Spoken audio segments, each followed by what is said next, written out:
जय हिंद दोस्तों। आज की यह जो वीडियो है ये उन सभी स्टूडेंट के लिए इम्पोर्टेंट रहने वाला है जो कि यूपीएससी की तैयारी करना चाहते हैं या फिर जो यूपीएससी की तैयारी कर रहे हैं और उन्हें किसी कोचिंग को ज्वाइन करना है। क्योंकि आज की इस वीडियो में मैं आपको कुछ ऐसे पॉइंट बताने वाला हूं जो कि आपको किसी कोचिंग इंस्टीट्यूट में एडमिशन लेने से पहले जरूर देख लेना चाहिए। क्योंकि अगर आप इन पॉइंट्स को पहले ध्यान नहीं देते हैं और आप एडमिशन ले लेते हैं किसी कोचिंग में, तो बाद में आपको कई बार पछताना पड़ जाता है। आपको लगता है कि ये कोचिंग अच्छी नहीं है, इससे बढ़िया तो दूसरी कोचिंग थी, मेरा पैसा बर्बाद हो गया। तो आपके साथ ऐसा ना हो इसलिए आपको इन पॉइंट्स को पहले ही देख लेना है, समझ लेना है, उसके बाद एडमिशन लेना है। तो चलिए दोस्तों, वीडियो को बहुत लंबा नहीं करते हैं और इन सभी पॉइंट्स के ऊपर डिटेल में डिस्कशन करते हैं और समझते हैं। तो दोस्तों, सबसे पहला और जो सबसे इंपॉर्टेंट पॉइंट होता है वो होता है फीस।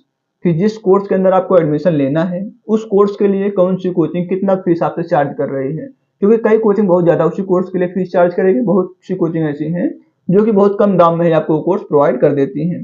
तो आपको ये पहले देख लेना है और अपने बजट के अनुसार कोचिंग सिलेक्ट कर लेना है कि कौन कौन सी कोचिंग ऐसी हैं जो कि आपके बजट के अंदर वो कोर्स दे रही हैं।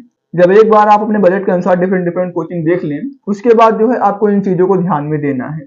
वो कौन कौन सी चीजें, चलिए समझते हैं। जैसे कि मान लीजिए आपको जीएस फाउंडेशन कोर्स के लिए एडमिशन लेना है, तो आपको ये देखना होगा कि जिस कोचिंग में आप एडमिशन ले रहे हैं क्या वो प्रीलिम्स ओरिएंटेड पढ़ा रहा है, जीएस फाउंडेशन कोर्स का कोर्स, या फिर मेंस ओरिएंटेड पढ़ा रहा है। प्रीलिम्स ओरिएंटेड क्या मतलब होता है कि प्रीलिम्स के लिए जो आपको पढ़ाया जाएगा वो प्रीलिम्स के लिए इंपॉर्टेंट होगा, मेंस के लिए उतना इंपॉर्टेंट नहीं होगा। और मेंस ओरिएंटेड का क्या मतलब होता है कि जो आपको पढ़ाया जाएगा वो मेंस के लिए ज्यादा इंपॉर्टेंट होगा और प्रीलिम्स के लिए भी इंपॉर्टेंट होगा। मतलब कि डिटेल में वो चीज पढ़ाया जाएगा आपको। तो ये चीज आपको पहले देख लेनी है ताकि आप बाद में जब एडमिशन ले तो आपको ये ना लगे कि हमें ये चीज नहीं पढ़ाया गया, ये चीज हमसे मिस हो गई। तो ये आपको ना लगे, इसलिए आप पहले ये चीज कंफर्म कर लें कि आप कोर्स लेने से पहले देख लें कि प्रीलिम्स ओरिएंटेड है या फिर मेंस ओरिएंटेड है। जब आप ये देख लें उसके बाद दूसरा चीज है कि आप ये देखें कि कोर्स जो है उसका ड्यूरेशन क्या है। मतलब कि कोर्स जो है आपको 9 महीने में पढ़ा रहा है, खत्म हो रहा है, 10 महीने में हो रहा है, 1 साल में हो रहा है, 1.5 साल में, 2 साल में, 3 साल में, कितने टाइम में आपका कोर्स जो है वो खत्म हो जा रहा है, आपको ये देखना होगा। और उसके बाद अपने टाइम के अकॉर्डिंग आप उस कोर्स को सिलेक्ट करिएगा। और साथ ही साथ आपको ये भी देख लेना है कि जो क्लासेस चलेंगी वो वीक में कितनी चलेंगी, क्लासेस का ड्यूरेशन क्या होगा। ये सब पहले देख लेंगे आप तो बाद में आपको ये नहीं लगेगा कि हमको ये सब नहीं पता था, हमारे साथ गलत हुआ। ये सब चीज आपको पहले ही देख लेना चाहिए, बारीकी से समझ लेना चाहिए। ये हो गया। उसके बाद तीसरा पॉइंट जो होता है वो होता है टीचर्स का। कि जिस कोचिंग में आप एडमिशन लेना चाहते हैं उस कोचिंग के टीचर्स कैसे हैं। टीचर्स के बारे में आपको कैसे पता चलेगा, जब आप उस कोचिंग में पढ़ रहे बच्चों से संपर्क करेंगे, उनसे पूछेंगे भैया कैसा कोचिंग है, क्या टीचर जो पढ़ाते हैं वो अच्छा पढ़ाते हैं, कुछ टॉपिक मिस तो नहीं करते हैं, या फिर आपको समझ में आता है कि नहीं आता। ये टीचर के बारे में जानकारी होना बहुत जरूरी है। क्योंकि जब आपको ये पता होता है कि टीचर अच्छे हैं तो आपका एक मोटिवेशन भी डेवलप होता है कि हम अच्छे टीचर से पढ़ रहे हैं, अच्छा पढ़ाते हैं ये हमारे। अगर आपको नहीं समझ में, आपको लगे हमारे अंदर भी कुछ गलती है, तो ये बहुत बड़ा पॉइंट होता है टीचर्स वाला। तो आपको टीचर्स के लिए जानकारी सही सही बच्चे ही देंगे जो उसमें पढ़ रहे हैं। तो आपको ये समझ लेना है कि टीचर्स कैसे हैं। उसके बाद आपको नेक्स्ट देखना है कि जिस कोर्स के अंदर आप एडमिशन ले रहे हैं क्या उसके अंदर टेस्ट भी हो रहा है या फिर टेस्ट नहीं हो रहा है। मतलब कि कई कोचिंग ऐसी हैं जो कि उसी कोर्स के अंदर आपको टेस्ट भी प्रोवाइड करते हैं, वीकली टेस्ट होता है। और कई कोचिंग ऐसी हैं जो कि कोर्स के अंदर टेस्ट नहीं देती हैं, आपको टेस्ट अलग से परचेज करना होता है। तो इसलिए आप जब भी एडमिशन लेने जाएं तो पहले ये सुनिश्चित कर लें कि उसके अंदर टेस्ट होगा कि नहीं होगा। जब आप एक बार ये सुनिश्चित कर लें उसके बाद ही एडमिशन लें। उसके बाद जो नेक्स्ट पॉइंट आता है वो आता है मेंटर का। कि जिस कोर्स के अंदर आप एडमिशन लेना चाहते हैं क्या उसके अंदर आपको मेंटर भी मिल रहा है। मेंटर का क्या मतलब होता है, मतलब कि उस कोर्स से रिगार्डिंग अगर आपको कोई दिक्कत आती है तो आप डायरेक्टली मेंटर से संपर्क कर सकते हैं और उसका सॉल्यूशन ले सकते हैं।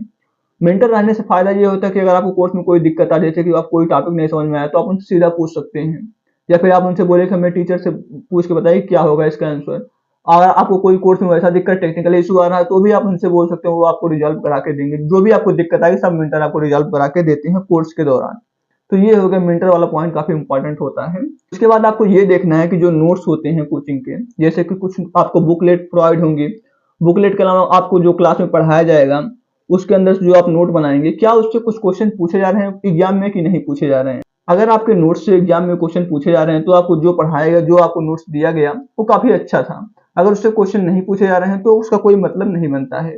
तो नोट्स वाला काफी इंपॉर्टेंट होता है कि जो आपको बुकलेट मिल रहा है वो अच्छा है कि नहीं है, जो आपको क्लास में पढ़ा रहे हैं उसका नोट्स जो बनवा रहे हैं वो आपके लिए कारीगर है कि नहीं कारीगर है, ये सब पहले देख लीजिएगा आप, ताकि बाद में आपको जो है धोखा ना लगे कि हमारे साथ धोखा हो गया। इन सबको देखने के बाद जो लास्ट पॉइंट हमें देखना होता है वो होता है सिलेक्शन रेशियो। कि जिस कोचिंग में आप एडमिशन लेने के बारे में सोच रहे हैं उस कोचिंग से हर साल कितने बच्चों का सिलेक्शन हो है, क्या सिलेक्शन हो भी रहा है या फिर नहीं हो रहा है। जब आप ये सिलेक्शन वाला देख लेते हैं तो फिर आपको सब कुछ क्लियर हो जाता है माइंड में कि कोचिंग कैसा, इतना चीज अगर आप देख लेंगे तो आपको कोचिंग के बारे में अच्छे से आइडिया लग जाएगा। तो आप ये सब देख के ही एडमिशन लें, क्योंकि अगर आप एक बार एडमिशन ले लेते हैं तो फिर आपको वहां पे पढ़ना ही होता है, बाद में वो लोग पैसा वापस नहीं करते हैं। तो ये चीज आप ध्यान में रख के एडमिशन लीजिएगा।